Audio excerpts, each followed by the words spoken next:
Hello guys, welcome back to SWS Boxing. Today I'm delighted to get back on the channel. Kerim Agius, he's currently 5 wins with 2 draws. His next fight is 8 rounds super bantamweight. It's the big rematch that he's been wanting for a little bit of a while now. Wiggins, it's finally on. This time it's in the Boxpark in Liverpool.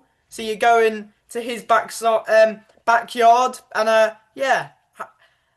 Yeah, pleasure getting you on as always, Kerim. How are you doing? Yeah, thank you, Sam. Yeah, no, I'm all good, mate. I can't wait. I can't wait. I've been there. There was a fallout between both parties when we was given a title on the line last year when he called me out on social medias. It was that super flyweight as well. Like his manager got in touch with my manager, and yeah, I agreed to the fight. Like literally as soon as it was given to me, and they said it was for a Commonwealth silver title. I will let it out. It was for the Commonwealth silver title at Superfly. I was like, all right, cool, 100%. And they were looking at putting it on a big card, on a boxer card. And, that fell through. He couldn't make weight and this and that. But it was what they offered to me. Um, so I ended up, in the end, I was meant to be fighting in Malta in September. And I couldn't because me baby daughter was literally being born on the same day. So I said I couldn't be there. And I agreed to this. And I was like, well, yeah, why not? So it was either do it in London or in Liverpool. And I thought, do you know what? He's come to London once. Why not go to Liverpool? So I can't wait, mate. Really can't Yeah, wait. I mean, 100%. I mean, you have been active since the first fight. You've had the 3 fights. Marku, Adam Yahar, and Pollard, which was in Gibraltar. That was your last fight. Did heat up as well that one at the weigh-in a little bit, didn't it? Yeah, it did. It did. Um, but yeah, and then you was meant to be fighting Paul Roberts. That got sort of announced after you beat Pollard. What happened with that Paul Roberts fight? Right, so we had Paul Roberts in the lineup for the title straight after, for June. And then, so what had happened is that he basically been given the Harvey Horn fight afterwards. So, but he's agreed to our fight prior to going into the Gibraltar fight. So I think we was in talks February March time about getting the southern area moved along. But then Brandon Dior, who was the English champion, would have had vacated the English title because he became British champion. So we looked at that for the English title, and basically what happened is he got given the fight with Harvey Horn, and then karma kind of struck him when I was left without a fight, and he had to pull out with injury. So if if he'd have taken a fight with me, he wouldn't have probably had that injury and everything else. But we live and we learn. So one of them, I did have a couple other names offered to me. I won't say who they are, but Hmm. so it was two or three of them. They all turned it down at the weight, um, and they wanted outrageous money and this and that, and it's one of those things. So now instead of me coming down in weight, I thought, "Do you know what? If no one wants to fight me at my weight, I'll go up to super bantamweight and fight. I did get, I got an offer. It was funny enough. I got an offer. I was sparring that Peter Murdoch, I think it is. Murga, yeah, yeah. Murgo, yeah, that's it. I'm really bad with names, so don't trust me with names. What are you laughing for? You know, innit? um, yeah, so I was offered that English title fight, and me getting prepared for a super bantamweight fight. I'm walking around when again because I didn't have a fight, I was trying to stay on my weight, but when fights are falling through again, like they were straight after Gibraltar, I just blew up again. I went up to 62 kilos, 63 kilos. So cutting down for this one hasn't been too bad. So but yeah, for them to say they wanted me for the English title and I only had like 6 days notice, I was like, I'm not doing that in 6 days. Like I'd have been dead on the scales, and then come fight night, I'd have been dead in the ring as well. So there was no point of putting me in that situation. If that opportunity arose like later on, I'd have taken English title fight against Peter. But it's one of those things. And me and Peter are good friends, and we've been sparring as well. So it'd have made for a good fight. But again, it's just luck of the draw, as they say. He's fighting for the English as well, where I believe in November against oh now I forgot who he was fighting. Oh, Josh Josh, Babb, sorry. yeah, Josh Bapp, yeah, and I rate Josh Bapp as well. He's a good fighter. So it's do you know what? He's just burst onto the scene, beating Harvey Smith, and I had that fight given to me in an early point of my career as well, and but it's all ticket sales and everything else. And what Yeah, people don't understand is if you don't sell enough tickets, you don't fight. Even like the fight in November, that Yahar, I had to cough out my own pocket for that, and sponsors had sponsors that helped me out. They've had to help out with coughing out. It's you need to spend like nearly 3.5 grand to cover tickets before you even get a fight, before you even like look at any like. Say if I earn 4 grand off ticket sales, I'm getting £500. By the time I paid me coach and everything else, you left with pennies. So it's a hard old game, but yeah. yeah, that's why I want the titles. And the thing is, I don't want to be fighting journeyman because, like I don't really get to perform. It don't get me going in words like if I'm sitting there and I'm thinking, oh, I've got a journeyman. I know they're coming in there to give me a hard night's work. They're not coming to win. So I'm just it's just playing about with them really, and it's boring in my eyes. I need a challenge to get me going. So yeah, that's why I took the Kurt Wiggins fight and I took it Liverpool. So it's ramped me up, and camp's coming to an end. I've got my last sparring session tomorrow. My last tough grueling session on Friday, Saturday, sorry, and then we taper down. So, but all the work's been done. I've literally just been training for the last like hard as well for the last 16 weeks now. Yeah, I mean 100%. How has it been, of course, the first fight with Kurt, we will go into the first fight, but the first fight was at super flyweight, I believe. So how's it gone to it from the first fight to for it being super fly to now being a super bantamweight fight? I can't remember what weight it was at. To be honest with you, to be honest, I think it was at 54 the first fight. Oh, I because think it it was was at short notice, wasn't it, it was for short both? notice, so it was. I was a super flyweight and he was a super bantam feather, so we met at 54 kilos. So again, like I've met him at 54 kilos, and for this one, I was told that he can't get no lower than 55. So listen, at the end of the day, as we know from my amateur career, I carry a lot of power when I go up in weight, and I'm not killing myself. So that's probably where I'm losing my power is killing myself because I am heavy. Like, I'm not the biggest of people, but look at Nick Ball. Nick Ball, for example, he's um he's a featherweight and what's that, 126 pounds. So that's 56 kilos, 57 kilos. And he's a lot shorter than me as well. So it's the type of body you got. So Mm. I think I'm better at a higher weight. I perform better at a higher weight as well.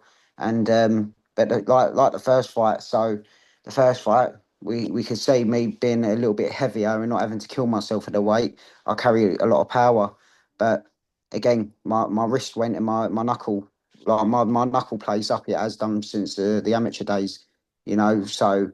But that's what happens when you do carry a little bit of bang in your shots. So, but God willing, everything's been well and camp's gone well. My hands are all good, and I won't blow a gasket, and I'm not unfit for this. So I'm buzzing. I'm buzzing, and yeah, all I've been thinking about is him for the last God knows how many weeks now. I just can't wait. Mm. I just can't wait. Put a smile on my face as well, just walking out in Liverpool, and yeah, he's got something to prove. I haven't got nothing to prove, really, in a sense. So, you know, I was gone from the first round. I After mean, that I mean, first you did round, put him down though, twice early on. yeah. So from those two knockdowns, like, and then afterwards, when I looked at Alfie Warren after the first round, I looked at Alfie and I shook my hand and I was like, it's gone. So it was just my best chance because I was unfit for that fight. I thought in my mind, I've got to stop him. I've got to stop him because he's got amateur pedigree as well. like myself. But instead of me, I thought wrong going into that. So I should have gone out there and boxed him. And I'm the better boxer in my eyes as well. I can box a lot better. You know, I boxed a lot higher level as an I amateur. mean, I mean those knockdowns though, they were big shots as well. Yeah, so well, but this is the thing. Like, if you wouldn't get that at a bantamweight or super flyweight Karim unless the person's opening up. Like, you don't see it against the Jake Pollards. You saw a couple of shots that rocked him in Gibraltar. You saw a couple of shots that rocked Yahar in November in at York Hall. And Um, Marku as well. Mark, who was on the run the whole night, he didn't want to know. So as soon as I land one shot, and that's the thing, my record don't speak it because I've had my pro, like I said, like my pro debut. It was against a big puncher from South America. He had 10 wins, 8 knockouts, and that was 3 days' notice against the super featherweight. So you know, it just says like it talks abundance when no one wants to stand there and bang with me. And the only time that someone did was Kurt when I blew me gasket. I was unfit, and you can see that going into the second round, I was breathing like I finished a marathon or something. Hmm. And for 3 rounds, he hit me with his best shots, and I was still standing there walking through him and coming back. And as you could tell, even the commentary was saying that I'm more robust. It's like the shots weren't affecting me, and it don't because, you know, I to be honest, I'm a bit of I like having a little war, and I'm a bit of a sucker for a little bit of a war. So as you can tell by the nose, so yeah, I like having a little tear up. So yeah, but that's what I mean. He's got something to prove, and it's gonna be a good night in Liverpool. It'll be a sad night in Liverpool for everyone in Liverpool supporting Kurt, and because I ain't going there to lose. I'm going to be coming back with a win. Like wins like this is what my children are going to eat from. So if I don't win, my kids ain't going to eat. So I'm going there and I'm going to get the job done. Yeah, I mean, in going into um this big rematch, think are you taking a lot from the first fight, from not only your performance, from his performance as well? And how many times have you watched the first fight back? Uh, well, I've watched back a few times, and like I look at it, and like I say, if he couldn't stop me, like over those 3 rounds where I was gone, I weren't fit. I literally just come off tearing my shoulder as well. From what I remember, I was meant to fight on a top tier show, and my shoulder tore in sparring. Again, an amateur move where I've took sparring, and I thought my mind's gone. Oh, have I done enough this camp? And I tore my shoulder. And then, it started getting back well when I was in the gym just 1 week before I fought Kurt. I was literally going to watch the show, and I got the call for Kurt, and I thought, why not? So, but if you don't take the risk, you don't get the rewards out of it. So, but yeah, to be honest, I'm not going to take too much from it. He's got a new trainer and everything else now. Hmm. So, like he said, he was going to make adjustments, and obviously he's probably underestimated me. So, if he goes in with the same mindset that he thinks that Derry Matthews is going to help him with this fight, he's totally wrong because no one else is going to help us. Once his coaches out and it's just him and me in that ring, you know, I've got a lot. Like, listen, I respect him because he's doing it for his dad that passed away. God rest his soul. But I'm doing it for my brother who passed away as well. Like, my brother never got to see me fight as a professional, and that was his dream. He wanted to be there and be cheering, having a beer, and being the loudest one in the room. But Hmm. I've got the 3 kids as well, mate. So you know, he's got one reason, I've got many, and those many, it's a weight on your shoulder. So, and that's why I'm going to carry a lot of power going into this, and it's going to be all action because I'm gonna lay it all out on him. Are you putting a lot of pressure on yourself then going into this fight? No, to be honest, like there's always a pressure of life, ain't it? So, but where it's no pressure in there when I'm enjoying it. I enjoy having the fight and the tear up. And who knows if I didn't go out and try and bang Kurt out in the first rounds the last time, we might not even be talking about this rematch because I would have beat him by outboxing him. As you can tell, I can, like everyone can tell now, I can box. Like the last 3 fights, wait, no, last two fights I boxed. The one in Malta, I tried marching Mark you down, and I thought like, well, everyone knows now I can punch. No one wants to get involved. So yeah, there's all types of pressures, but when this fight is this is what I know I live for. I live for the moments where I'm not meant to be in there and win. I come from nothing, so you know everything else is just a bonus.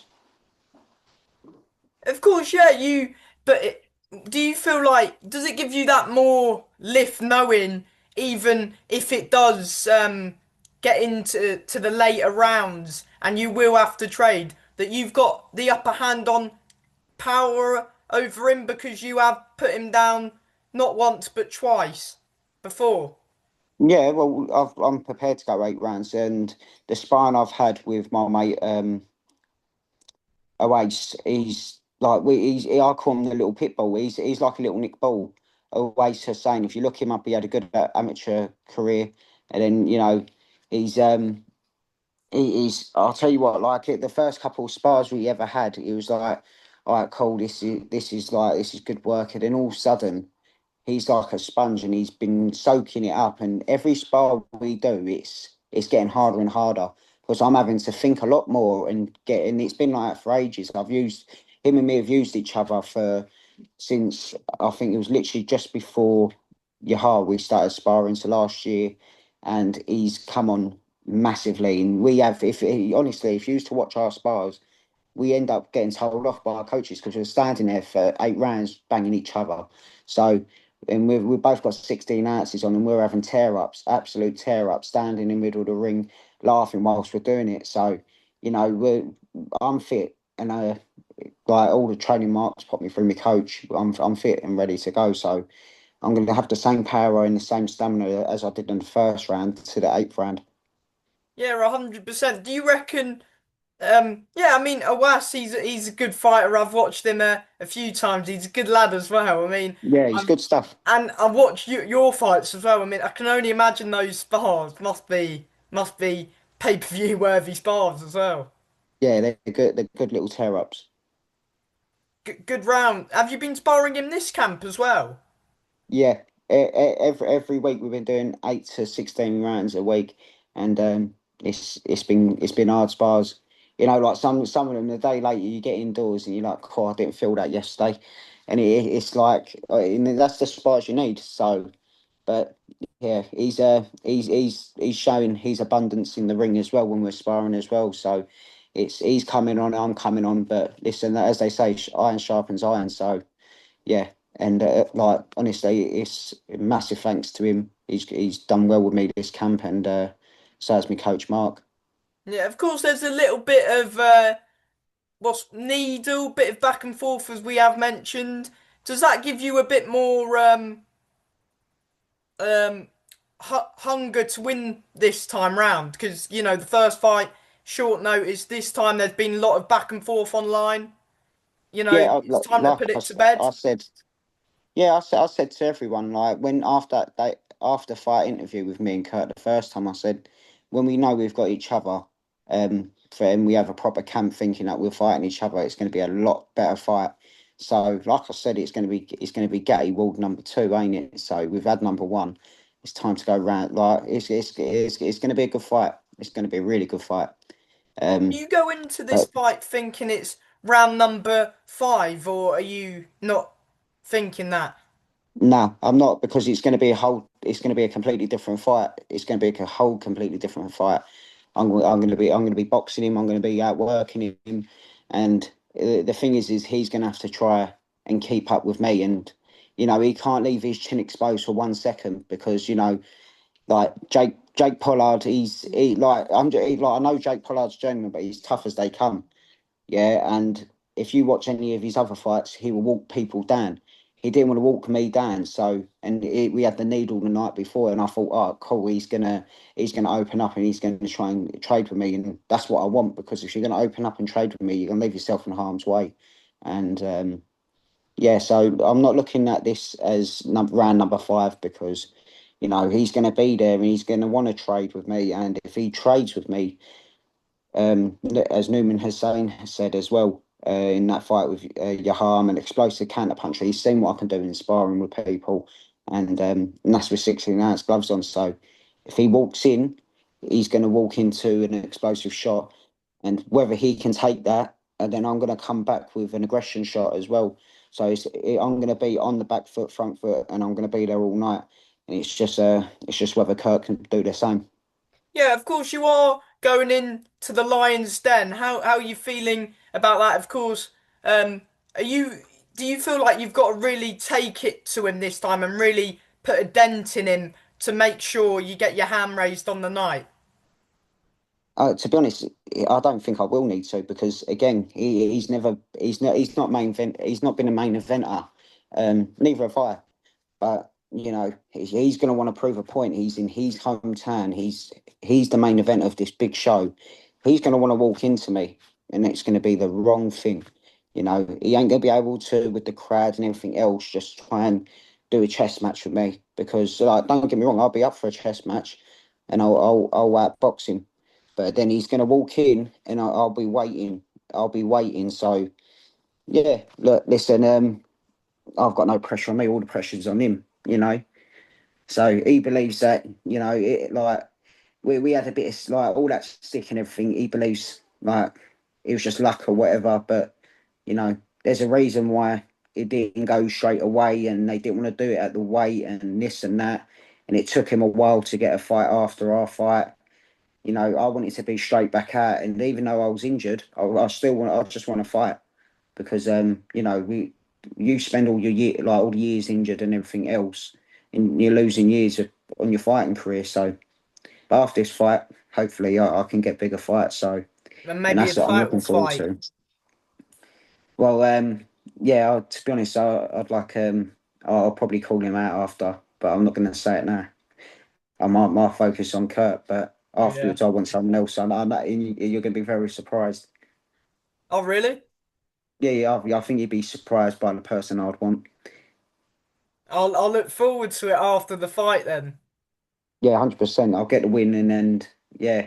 So let me just put it this way: whoever lands first, I'm pretty sure the lights will get switched off between who I'm going to shout at.